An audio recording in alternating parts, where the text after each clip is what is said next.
One of the podcasts I listen to is Mark Graban.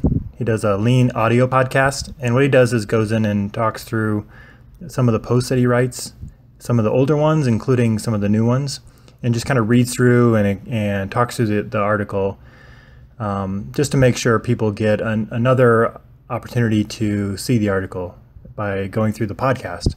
So I thought that was a really good idea. So I'm going to try to adopt that and pick out some of the posts and articles on the site and read them off to you.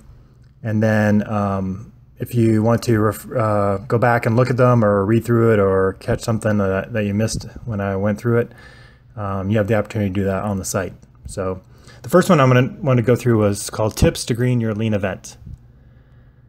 Applying Lean and Six Sigma into your company can have considerable environmental benefits, even if that's not the original intent of the event. The elimination of waste can have a positive impact on the environment through reduced materials, reduced travel distance, less overtime, which would be reduced lighting and equipment usage, and right-sizing containers for material and chemical use, just to name a few of those. You can make an even bigger impact by making sure your event, which could be value stream mapping, 5S, Kaizen, radical process improvement, whatever your name you call it, make sure that event is conducted as green as possible. A green event is one that is organized with the goal of minimizing waste and promoting sustainable actions. So on the site, there's a checklist you can download. It goes through and highlights these different things. So the idea with that is you could review that, look it over before your event, and make sure you're trying to do as many green things as you can. And obviously, this is not a all-encompassing list. So if you come up with other ideas, please contact and let me know, and I can add to the list. So the first section to go through is called Handouts and Facilitation Materials. First tip would be capture notes using computer and overhead projector instead of writing on the flip charts and easel pads. And that'll save some paper. If you need to write on paper pads, however, you can get the static cling reusable easel pads or smart sheets or wizard paper or wizard sheets. There's a couple different names for them now. They're becoming more popular, but instead of the large post-it notepads and flip chart paper, that'll also reduce paper. These are things you can just basically post up on the wall and they static cling to the wall, and you can write on them with the reusable markers, and then you can wipe them off. And so you can roll them up and use them over and over again. And they just cling to almost anything. So they're really nice. Third tip is ordering post-it sticky notes that are made from recycled paper instead of those produced from new trees. So if you are going to use post-it notes, you think that's the best option for the event, then make sure that it has some amount of recycled paper content. Next would be emailing files and handouts to attendees before the event so they can review on the computer or pull it up during the event to avoid printing the files. A lot of people are bringing their laptops or their iPads or other devices to events, and now they can just access them there instead of trying to estimate how many people are going to show up, printing a bunch of stacks of paper, and a lot of people don't even look at it or don't even reference it, and so now it's wasted. And if you realize that you really do want to have printout materials and handouts, then consider these following tips, and these came from Harvard University. First is print on paper with recycled content. 100% would be ideal. I think 30% is kind of a minimum that you should shoot for. Print only what you need before each day, as things will change and may not be needed. So just print the materials for the first day, and then before the second day you can adjust and decide if you're going to need additional materials. Another tip would be print double-sided to reduce paper usage. Reduce the font sizes, margins, and line spacing to try to reduce paper, but you still want to make sure it's legible because you don't want people to say, I can't read this, and print me off another sheet. Use print preview options to make sure you don't print the wrong pages or ones that are not usable. So always go in and check before you print to make sure it looks okay.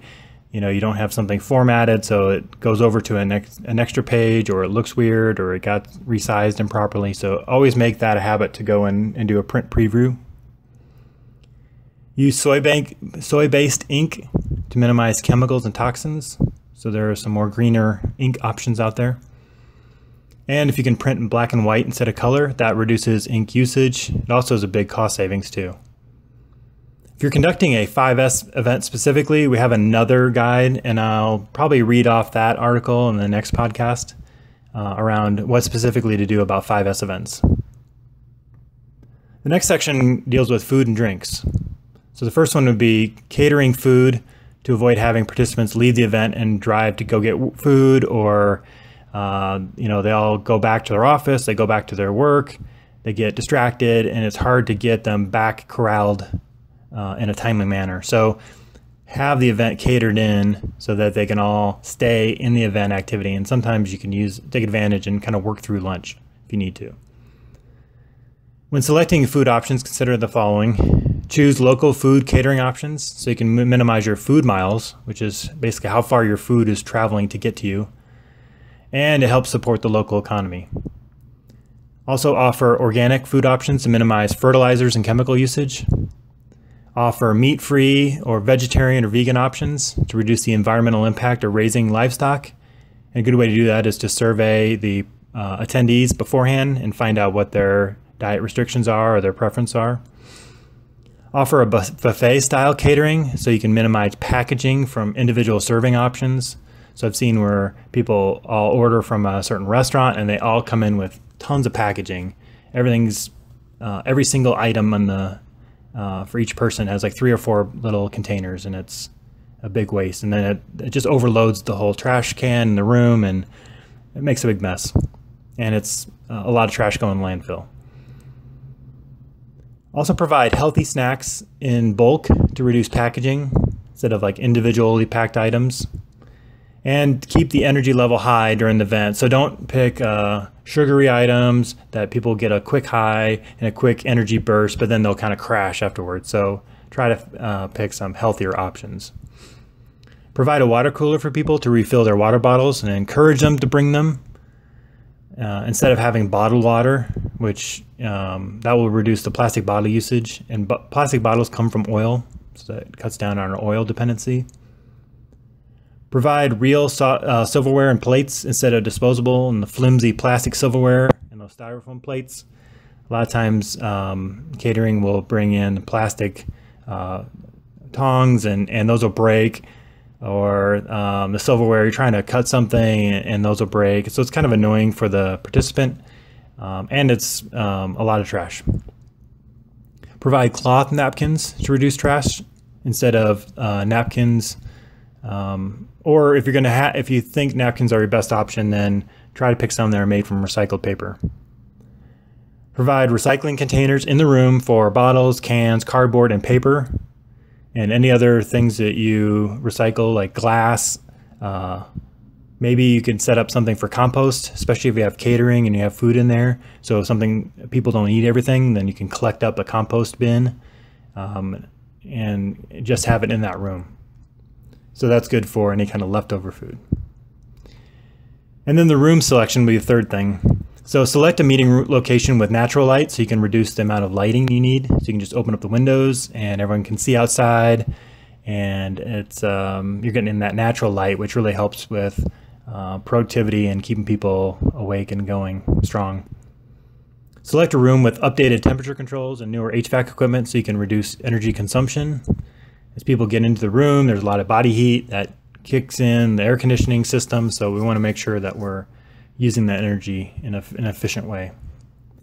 Select a room with energy efficient lighting like CFLs and LEDs to reduce electricity usage. Select a location that minimizes the distance traveled for attendees, so looking at where people are located, and that could be, internationally, that could be within your country, that could be within your city, your state.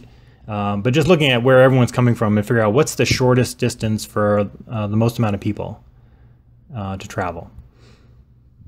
And that's going to cut down on a lot of fuels and carbon emissions. Or you could set up some way of setting up carpools or some kind of van travel or going as a group so everyone can minimize having individual vehicles going to the same place. Also make sure that the lights and projector are turned off when not in use. So this is a pretty common one. People just kind of walk away from the room. Maybe they go out to the floor, they go out to the work area, and they just leave the lights and the projector running. So turn those off whenever they're not in use. So those are a couple good tips. Again, that's available in a checklist for you to download on the site.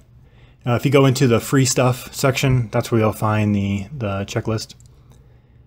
And most importantly, explain the green benefits you have integrated into the event on the first day or throughout that event. So people actually realize that you've gone out of your way to try to make the event green, and they'll probably try to incorporate it into their meetings and events.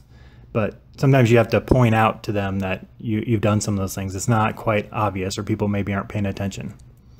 So don't just assume they're going to notice the recycling bins or the recycled Post-it notes, but point that out to them and say, hey, we got these and we got a little bit of recycled content in them, or we're going to use the smart sheets instead of the paper to try to conserve paper usage. And the last thing I'll add is one thing you can do beyond just doing the greening your lean events is to actually take some of your Lean Six Sigma activities and focus them directly on projects that will impact the environment. You might have seen the WASTE acronym that we've posted on the site throughout. It stands for water, air emissions, solid waste, toxins, and energy. So if you look at those 5 areas and look at your facility and your organization and look at what things do we impact the most, and then focus lean events and projects around reduction in those areas.